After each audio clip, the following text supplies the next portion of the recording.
So in this video, I want to talk about Recovery of an MMO Junkie. This is a series that came out back in 2017, and it is based on a digital manga.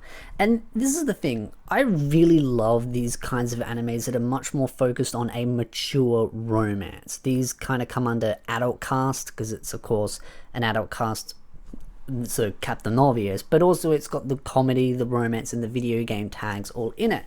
For me, I really love the kind of the way it goes into more the social aspect of MMOs, not the game mechanics, because as far as the game mechanics go, most of it's just simple stuff like cosmetic stuff, loot boxes, and all that kind of silly jazz, and not much of the game mechanics. But the social aspect is what I really like about it. The connections, the bonding, the friendships, and also the romance as well, and how some romances can be positive and negative in an MMO atmosphere. I've played MMOs for many years. I don't play them really as much as I used to, but when I was a teen, I used to play World of Warcraft a lot, but I also played a bunch of other games as well. Some I can't actually say, because one of them is actually... It's got a name, but it's used as well in real life as an illegal form. It's one of those online things, but it's just really funny because I've played so many MMOs and had that long experience. So watching something like Recovery of an MMO Junkie was just, it kind of reminisced on a lot of the different things that I also went through as playing MMOs. The friendships that I made, watching dramas and romances unfold. It's just, honestly, there's a lot of good memories and a lot of bad memories when it comes to MMO, but more honestly, good memories than bad memories. I mean, there's always going to be drama that you kind of dread and don't want to deal with, but also the things like doing raids, doing dungeons, just those social activities are really fun. I will say, though, one of the sad things about MMOs, especially in games like World of Warcraft, the social aspect has kind of gone out the window because of how communities are structured on servers, and because everything's just sort of a raid finder, group finder type system that's automated, where you just punch in and you go look for group and it does it for you. A lot of that social aspect and bonding in communities has kind of gone out the window.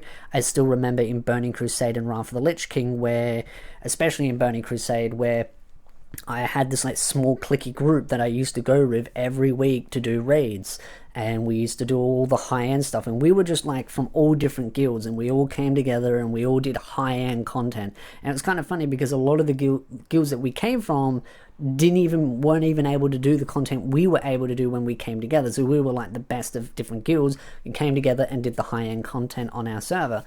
And so watching this anime, it kind of reminisces on that, and this ain't the only one that does that, but the romance aspect is really touching.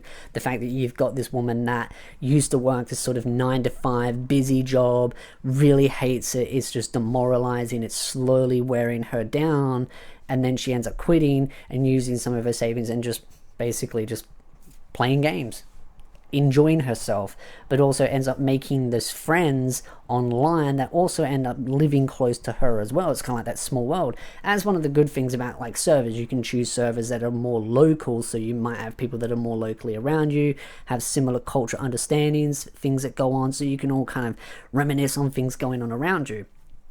It's just the one thing that I really love about this series. But the downside, though, is that the author ended up getting sick and never continued the series. And so it's just one of those where it's like the anime is basically, really, that's all the material left, which is disappointing, because I really love these styles of stories where they're more adult theme instead of it all just being like young teens and stuff, which I don't have a problem with. It's just nice to have variety.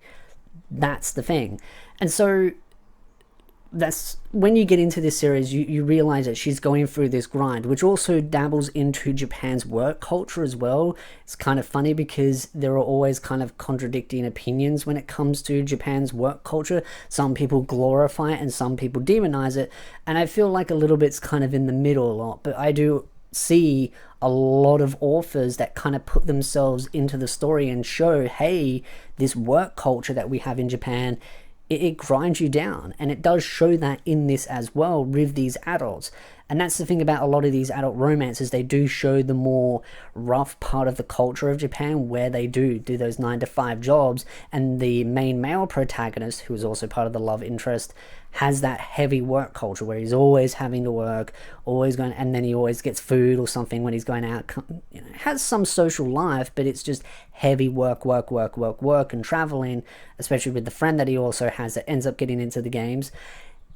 It shows the balance between playing a game, having your social life, and then also work as well, and all the other minor commitments that you've got to have alongside with it. So I think it's a really good series if that's what you want. You want something that's more showing the balance between an MMO, romance, the adult life, the social aspects, all of those connecting together, and then seeing that romance blossom over a multitude of episodes. Now, this does only have 10 episodes for the first season with 1 OVA as well, so yeah, it's not like a full-blown proper real core in the sense, but it still is a really well done story, and I really love it. But I think it's one of those that when it came out in 2017, a lot of people really didn't like it and kind of bashed on it, which is sad. And I think the reason being is because, as I mentioned before, it's an adult cast. It doesn't have these young teens in a school setting where a lot of people that are young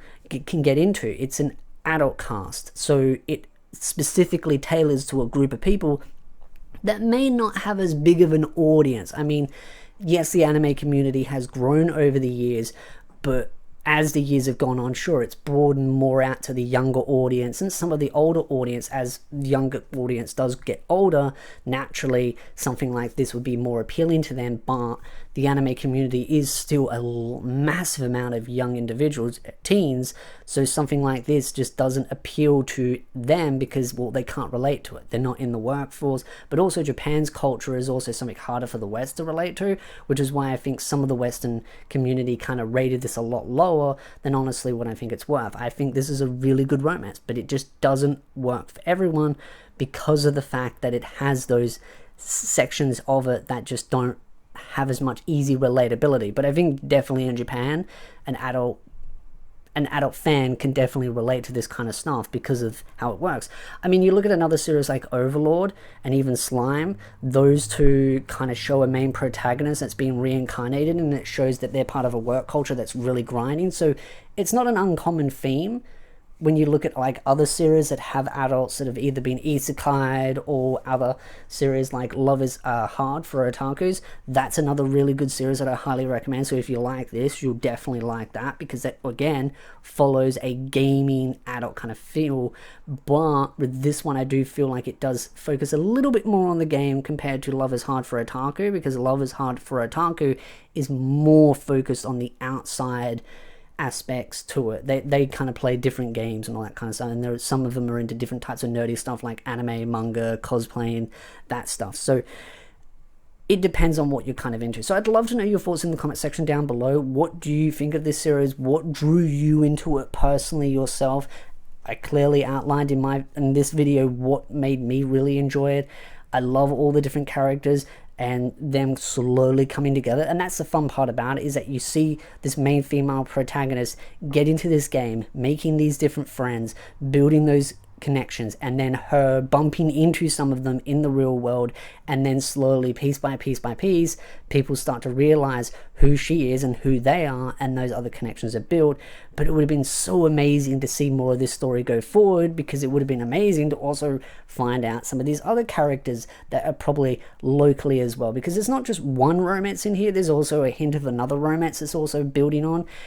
And some of them are in like university as well, so it's like the adult workforce but also the university aspect.